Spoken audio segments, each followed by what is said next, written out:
right, welcome back. Today, China announcing that it is investing $3 billion over 10 years in alternative energy fuels in an effort to meet the growing energy demand there. It highlights China's big push toward technological innovation as the economy surges, and evidence of the following piece of news. In the second quarter, China surpassed Japan as the world's second largest economy, with only the U.S. ahead of China at $14 trillion. So which industries in China are making the biggest attack against American dominance? We break it down right now with Donald Strasheim. He's Senior Managing Director of China Research with the ISI Group, and Evan Feigenbaum, a Director of Eurasia Group and the head of its Asia practice. Gentlemen, good to have you on the program. Welcome back.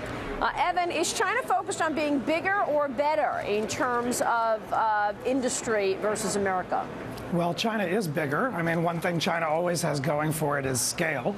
But China is certainly focused on being better. And I think in many ways, this is a country that's filled with ambitious and determined people. And across a range of sectors, they're determined to move up the value chain and to compete in some areas on the technological frontier. And in some areas like high-speed rail, they're already doing it. John, what do you say to that? What were your thoughts when China did exceed Japan in terms of becoming the second largest economy? And do you think that we are looking at China on the road to becoming the largest economy in the world? Well, first I would say, Maria, that on a purchasing power parity basis, which is really the way I think you ought to compare global economies one to another, China passed Japan literally in 2001, 9 years ago. So this is in some sense really not news.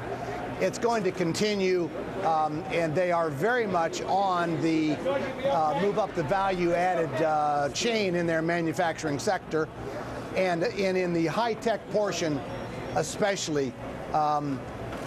We now have a $70 billion a year trade deficit with China just in high-tech.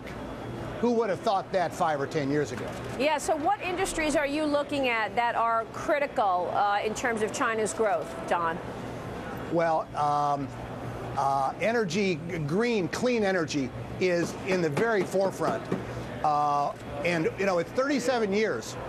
I began my career 37 years ago. At the first oil shock, we still don't have an energy policy. China does. Nuclear, wind, hydro, solar, all of these. So, Evan, what are the numbers in high-tech trade between the U.S. and China tell us about the push China is making? How concerned should the U.S. be about this? What are the implications? Well, remember that in a lot of these sectors, you have integrated supply and production chains. You take a company like Apple, where there's components that are manufactured in China, but a lot of the design is still done in Cupertino. China, as Don said, is really determined to make a push on clean energy, but not just in clean energy. But in a lot of areas, there are still opportunities for a lot of American companies. Just take something like oil and gas. Since we're talking about clean energy, look at unconventional gas. Exploration inside China in a sector like gas, which is on the commanding heights of the economy, it's very politically sensitive. And yet both Shell and BP are there because they have technological advantages that China wants. So over time, the question for China is, not just how to move up the value chain, but how to become innovative in a sustained way. And for American companies, it's really how to stay on the frontier of innovation, even as they partner with China in a variety of areas. So can they? I mean, despite this push by China, you think that the U.S. companies do have an opportunity in the short term in terms of turning this? Well, I think some are. Some do design here, some are integrating China into their strategies. But, China's not the first or only country to do industrial policy. We were just talking about how China passed Japan.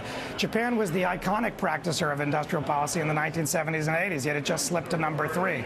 So industrial policies are a big feature of China's push, but simply having industrial policies doesn't mean you'll succeed across the board.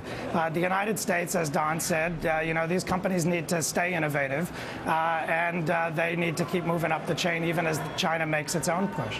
Don, I thought it was stunning, this recent report that stated China will graduate 500,000 engineers this year, right, versus 150,000 engineers that will graduate in the United States.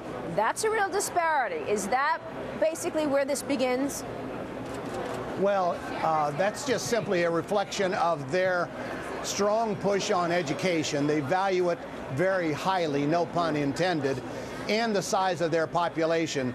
But the best students in the world, I think, still come to America, to college and to graduate school. So we're not going to lose out on the innovation side, I think, for a long time. But just the process, the manufacturing, that's where we've already lost out on the high-tech area. Well, you know, you make a good point. I guess my problem with that is, are they coming here for college and graduate school and then going back to their own countries and actually excelling much more so than they would in the United States? It's an important point, Maria. The Chinese call these people sea turtles. They come over and they go back home. And the reason they go back home is now there are economic opportunities over there. Before, they were only here. All right, gentlemen. Thanks very much. We appreciate your time tonight, and we will see you soon. Evan.